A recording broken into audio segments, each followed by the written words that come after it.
He's a man described as a monster who is alleged to have abused dozens of women and his power for years as the owner of the world's most famous department store. 37 women have come forward to describe the sexual abuse they say they suffered at the hands of Mohamed Al Fayed and a systemic failure to protect them. Tonight, we want to bring you Cheska's story.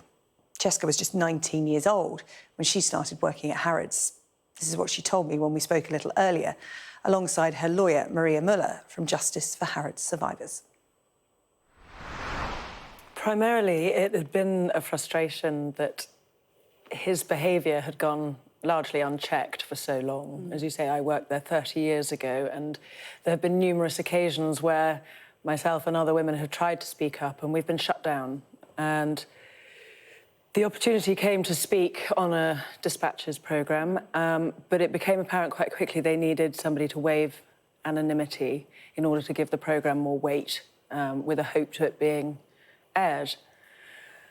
And so I agreed to do so. It was not something I considered doing quickly or lightly. It was a big decision. But it did mean that the programme was aired, and there was press coverage for it. The trouble was, after that, it felt like it largely sank without a trace. Unbeknownst to me, obviously, people were coming forward to the police, which was great, but no one else was coming forward publicly. And I very much felt like I'd become the sort of poster child for this. Obviously, we're here now because the big documentary has aired. And more women have come forward. Amazingly, you know, a lot of women, as you know, have been extremely brave to finally tell their story. It's just a shame that he is not here to face these allegations. Back in 2018, when you went public the first time around, Mohamed Al Fayed was still alive. Yes. And you felt that nothing happened as a result of that original TV investigation. We have since found out that in between then and now, 2018 to 2024, the CPS had twice failed to bring charges against Mohamed Al Fayed for sexual abuse as far back as 2008. Yeah. He was accused of indecent assault against a 15-year-old girl. A spokesperson for the CPS said, "We must be confident there is a realistic prospect of conviction." And in these cases, they felt it was not. How do you feel today? Because obviously a lot of people will have watched the documentary over recent days. Yes. And think of you in terms of what kind of justice can you get now? Because he is not around to answer for his crimes, to pay for his crimes, alleged crimes. I think it gives everyone a sense of closure. It smashes his legacy, this as well, which is the next best thing I think that we can get. After the dispatches programme, I was approached by the police and asked if I wanted to press charges, but again, because no one else seemed to be, you know, standing up publicly, I felt there was no way I was going to be able to stack against somebody like him. So I didn't proceed. It's very different now. It's very different. And I hope that everybody does get some kind of peace from this, apart from anything else. Maria, what does justice look like for the survivors of this? You run Justice for Harrods Survivors. What can be done for the women that come forward? Because just to put it into context, you were representing around 20 or so women since this new documentary came out. How many women are you now talking to? Yeah, so on Thursday we had 37 clients, all who had suffered absolutely terribly.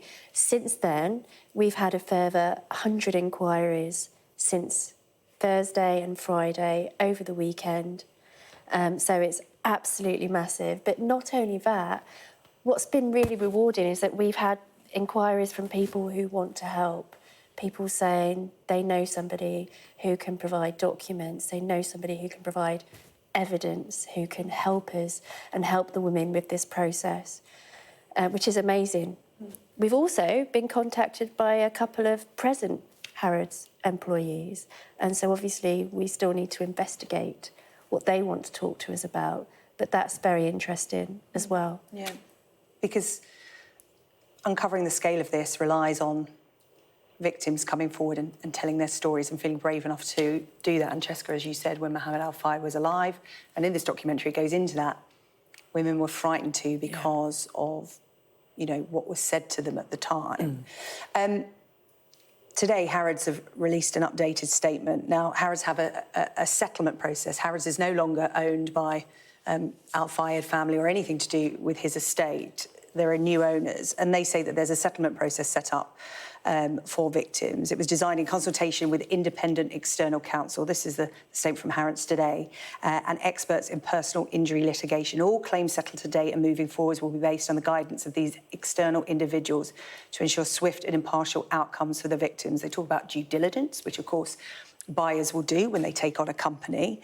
And they've said as part of our due diligence, there is an ongoing internal review supported by external counsel, including looking at whether any current staff were involved in any of the allegations, either directly or indirectly. Now, that's an update tonight, Maria. You've gone over this. I have. What have you made of it? So I'm very surprised at how scant it is when you consider the horror of the allegations that have came out in the documentary and everything that was heard at the press conference on Friday, that they have provided an updated press statement, which is 2 very brief and vague paragraphs. And I say it's very vague and it's very weak for the following reasons. So it talks about the settlement process and how it was done in consultation with independent external counsel, with expertise in personal injury litigation.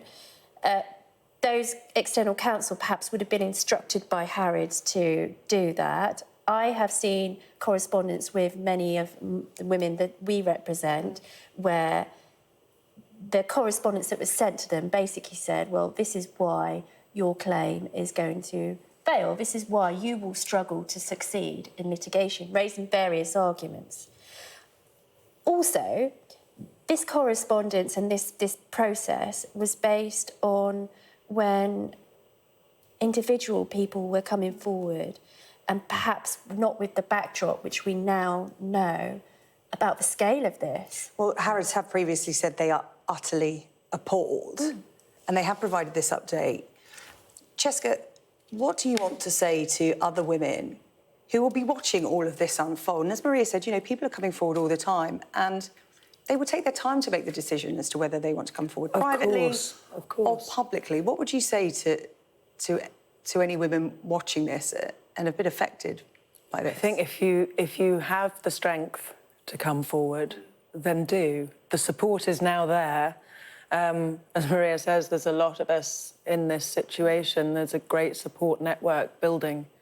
But by no means should anybody feel pushed into doing something that they don't feel comfortable with. It's a lot for people, for these women to deal with. You know, it was a systemic fear that was drilled in as well. You know, and that lives with you for a long time. Because that's not an easy thing. Afterwards to you, because you only worked there for a week, it's worth actually reminding people who haven't seen the documentary yet what actually happened to you with Mohamed Al Fayed. I was sent a letter completely out of the blue saying that they'd heard I was interested in a career with them. It was nothing that I had instigated. Anyway, I went along for the interview, was asked if I'd ever worked in an office before. Mohamed Al Fayed came into the interview, asked me if I knew who he was, and I said no. And I was told there and then that I'd got the job as his junior personal assistant. And, you know, perhaps alarm bells should have been ringing, but anyway, I took the job. And it was an uncomfortable environment to work in. No one really spoke to me when I was there. I wasn't given any instruction on the job. But I was told after the second day that I was to go for a medical, which turned out to be a very thorough internal medical as well, which I never received the results for. Nothing to the office and nothing to home. I assume these results were clear because it wasn't that long afterwards that Mohamed Al Fayed made a move. I wanted to be an aspiring actress, and I told him this, and he said, where you must, after one of your late shifts, stay in the apartments at Park Lane and then come up and we'll get a portfolio together and I'll pass it on to Dodie, his son, obviously, who was a successful film producer at the time. He'd done Hook, he'd done Chariots of Fire and all sorts. And I thought this was great. And so I said yes, and I stayed at the apartment waiting to be called up. I was brought up and I was given a script to read from, which was apparently from the prequel that Dodie was making about Peter Pan. And then he said, right, well, you need to put this on. And he produced a swimming costume. And I said, well, it's fine, I'm wearing leggings, I've got a T-shirt on under my jumper. Surely that will do. And he said, no, I need to see your shape. Go and put this on. And I went into his bathroom feeling extremely frightened at this stage. Just to remind people, you were 19 at the time. I was 19. And I was convinced at this stage there were cameras, there could have been anybody hiding anywhere. I didn't know, your imagination runs wild. As it was, my imagination wasn't wild because what I was feeling was right. I changed into this wretched swimming costume in the shower underneath all my clothes so as not to reveal anything. Came out and the camera was set up in his bedroom and I'm standing there in a swimming costume facing this camera and I'm told to read the lines that Wendy was saying to Peter Pan about Neverland, and it reads, take me, please, which in context I guess is fine, but standing in a swimming costume facing a camera is not. And he came round from behind the camera and grabbed my arms and kissed me. And I pushed him off and sort of said, you know, what are you doing? This is unacceptable. You're married. You know, that still does mean something to me. And he said, well, it doesn't matter. She doesn't need to know, she doesn't need to find out. And I realised I needed to get out of there without antagonising him. And he said, you know, I cannot help you with your acting career unless you sleep with me. So that was my option. And you left soon I got after out that. of there. Yeah, you got out of that Park Lane apartment. Yep. And you left Harrods. I never went back. But I never got contacted by Harrods to find out where I was. Why hadn't I shown up for work? Nothing. I got my pay slip eventually, but that was it. Maria, Cheska's story is one of so many that you have heard from so many women that have come forward. And Mohamed Al Fayed, as I said, is dead. He can't answer to anything you've said. If he were to be found guilty, he wouldn't be punished. But in terms of what happens now, he didn't do this on his own. He might have been alone in that apartment that night, but he was part of a big organisation. He had people around him. There were doctors carrying out these examinations. In terms of accountability, should people that were involved in this, allegedly, be worried? Absolutely, and there were many others involved, from high up in the company down to different positions in the company. So when people focus entirely on Mohamed Al Fayed, yes, he perpetrated those offences, but it was also heavily tangled within the business as well. And that's why Harrods have to provide a proper explanation. Now, everybody needs to understand, yes, there's new owners in place, but liabilities... You want transparency. Liabilities still stay with the company. And this statement, and I'm sorry to go back to this statement, but I find it so infuriating that after all the horrors we've heard, that we have these two small paragraphs. Their emphasis is on a This is just the update. There has been a more robust statement, a more forceful statement. But their emphasis in this update is on a swift process. What are the women going to have independent psychiatric reports on their conditions as part of that swift process? For many women, it's been life-changing. Absolutely. Experienced. Are they going to get reports that look at their loss of opportunity on the labour market and how their careers have been absolutely devastated by this man? And this updated statement raises more questions. What did Harrods know and when? What did they know when they purchased the company? What did they know about the 15-year-old who made an allegation of sexual assault in 2007? What did they know after Cheska had the bravery to appear on dispatches? Did they all just ignore that at Harrods, or could that have been an opportunity where they could have taken action to find out if there was a systemic problem within the business? OK. Well, Maria and Cheska, thank you so much for your time this evening. Thank you. There is more to come Absolutely. on this. And as you've said, you know, there's no time limit for women to come forward, not just with relation to this, but any kind of behaviour they face like this in the workplace. So thank you so much for coming in to highlight that. Thank you. Thank you. Thank you.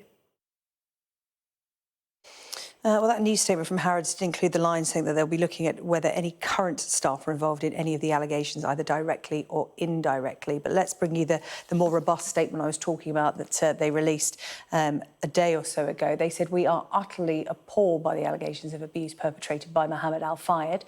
These were the actions of an individual who was intent on abusing his power wherever he operated, and we condemn them in the strongest terms. We also acknowledge that during this time his victims were failed. And for this, we sincerely apologise. We're doing everything we can to fix this. The Harrods of today is a very different organisation to the one owned and controlled by Al Fayed between 1985 and 2010. It is one that seeks to put the welfare of our employees at the heart of everything we do.